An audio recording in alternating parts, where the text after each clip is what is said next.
মিথুন ৰাশিৰ লোকসকল এই 7 দিনত আপোনাৰ জীৱনত এনেকুৱা কিবা এটা হ'ব যিটো আপুনি ভবাই নাছিল।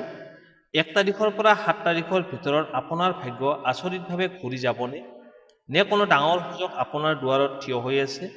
এই সময়ছোৱাত টকা পইচা প্ৰেম কৰ্মজীৱনত গুৰুত্বপূৰ্ণ পৰিৱৰ্তন হ'ব পাৰে, কিন্তু এটা সাৱধানতা নল'লে আপুনি এটা ডাঙৰ সুযোগ হাতৰ পৰা হেৰুৱাব পাৰে।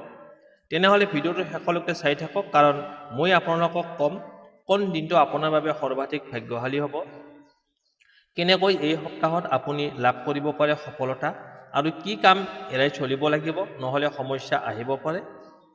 প্ৰথমতে আহিছোঁ ধন সম্পত্তি।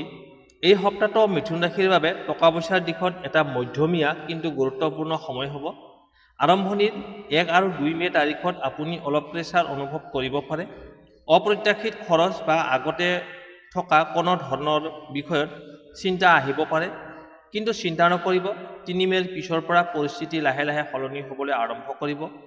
3 পৰা 5 মে এই সময়ছোৱাত টকা অহাৰ নতুন উৎস দেখা পোৱাৰ সম্ভাৱনা আছে। যিসকলে ব্যৱসায় কৰে তেওঁলোকৰ নতুন ডিল বা নতুন লাভৰ সুযোগ পাব পাৰে। চাকৰি কৰা লোকসকলৰ বাবে কোনো অতিৰিক্ত আয় আহিব পাৰে। বিশেষ সাৱধানতা, এই সময়ছোৱাত আপুনি কোনো ডাঙৰ ইনভেষ্ট কৰাৰ আগতে দুবাৰ ভাবিব।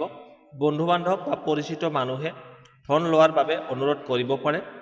সকলোতে বিশ্বাস নকৰিব, নহ'লে ধন ফাঁচি যাব পাৰে। 6 পৰা 7 মে এই সময়ত আপোনাৰ বাবে অলপ ভাগ্যশালী হ'ব। আগতে ৰৈ থকা বা ফাঁচি থকা টকা পে'মেণ্ট উভতাই পাব পাৰে। কোনো ভাল খবৰ আহিব পাৰে যি আপোনাৰ আৰ্থিক অৱস্থা মজবুত কৰিব। গুৰুত্বপূৰ্ণ পৰামৰ্শ, খৰচ নিয়ন্ত্ৰণ ৰাখক, বেয়া সংগ এৰাই চলক, নতুন সুযোগ আহিলে ভয় নকৰিব, চিন্তা কৰি আগবাঢ়ক। সংক্ষেপে, এই সপ্তাহত আৰম্ভণিত অলপ সমস্যা থাকিলেও শেষৰ ফালে ধন আৰু সম্পত্তিৰ দিশত উন্নতিৰ স্পষ্ট সংকেত দেখা গৈছে। এতিয়া আহিছোঁ কৰ্মজীৱন। মিথুন ৰাশিৰ বাবে এই সপ্তাহটো কৰ্মজীৱনত চেলেঞ্জ আৰু সুযোগ দুয়োটাই লৈ আহিছে।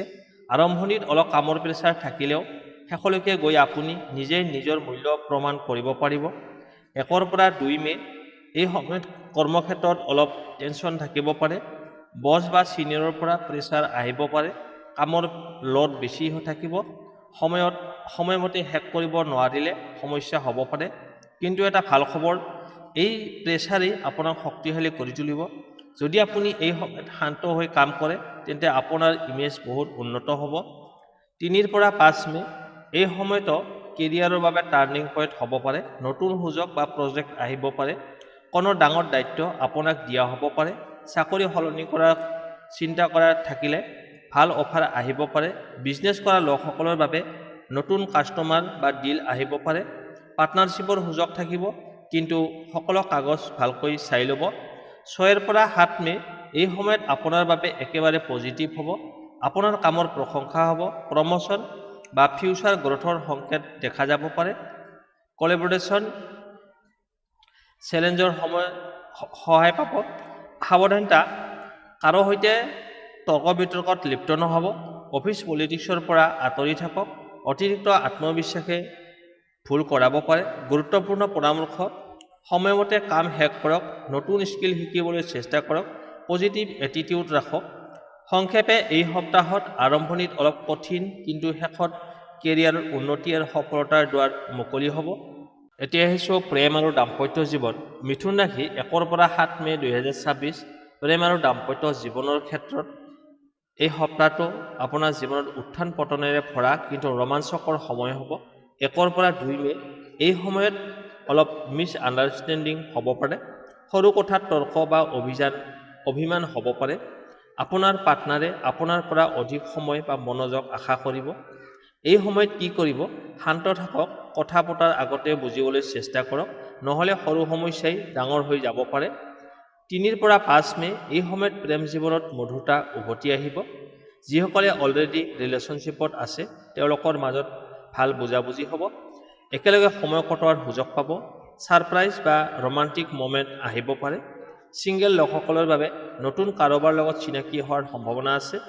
বন্ধুত্বৰ পৰা প্ৰেমলৈ গঢ় লোৱাৰ সম্ভাৱনা বেছি। 6 পৰা 7 মে সময়টো একেবাৰে স্পেচিয়েল হ'ব। ৰিলেশ্যনশ্বিপ আৰু মজবুত হ'ব।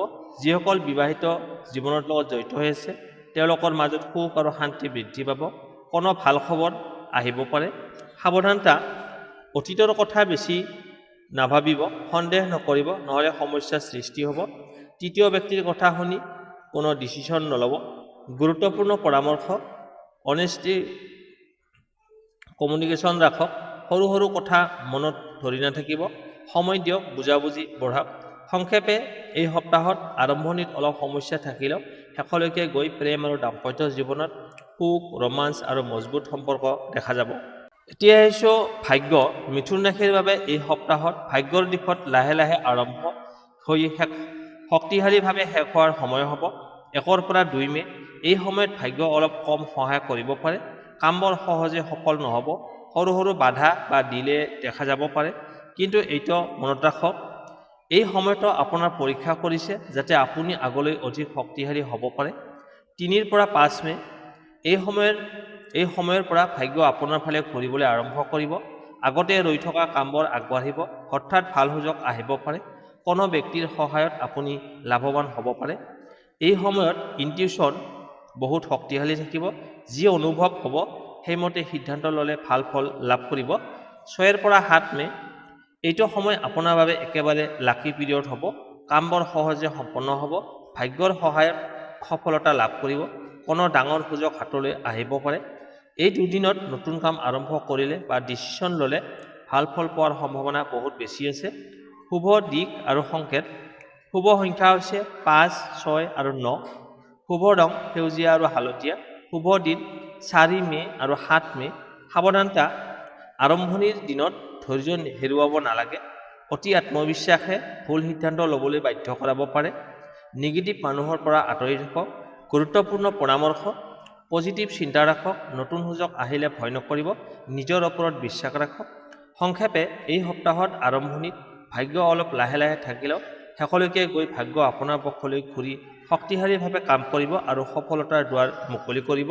মিথুন ৰাশি, এয়া আছিল আপোনাৰ সাপ্তাহিক ৰাশিফল 1 পৰা 7 মে' 2026 সম্পূৰ্ণ ৰাশিফল। যদি আপুনি এই সপ্তাহত সঠিক সিদ্ধান্ত ল'ব পাৰে তেন্তে আপোনাৰ জীৱনত এটা ডাঙৰ পজিটিভ চেঞ্জ আহিব পাৰে। মনত ৰাখিব, ভাগ্য সদায় তেওঁলোকৰ লগত থাকে যিসকলে নিজৰ ওপৰত বিশ্বাস ৰাখে আৰু সঠিক সময়ত সঠিক পদক্ষেপ ল'ব পাৰে। যদি এই ভিডিঅ'টো আপোনাৰ বাবে সহায়ক যেন লাগিল তেন্তে লাইক কৰক, চেনেলটো ছাবস্ক্ৰাইব কৰক আৰু আপোনাৰ বন্ধু বান্ধৱলৈ ভিডিঅ'টো শ্বেয়াৰ কৰিবলৈ নাপাহৰিব। কমেণ্টত আপোনাৰ ৰাশি কি আৰু আপুনি কোন ঠাইৰ পৰা এই ভিডিঅ'টো চাই আছে, আপোনাৰ মতামত কি এই বিষয়ে কমেণ্টত লিখক। মই আপোনালোকৰ কমেণ্ট পঢ়োঁ আৰু ৰিপ্লাই দিবলৈ চেষ্টা কৰিম আৰু আগন্তুক দিনৰ ৰাশিফল লৈ আহিম। ধন্যবাদ। আগন্তুক ভিডিঅ'ত পুনৰ লগ পাম।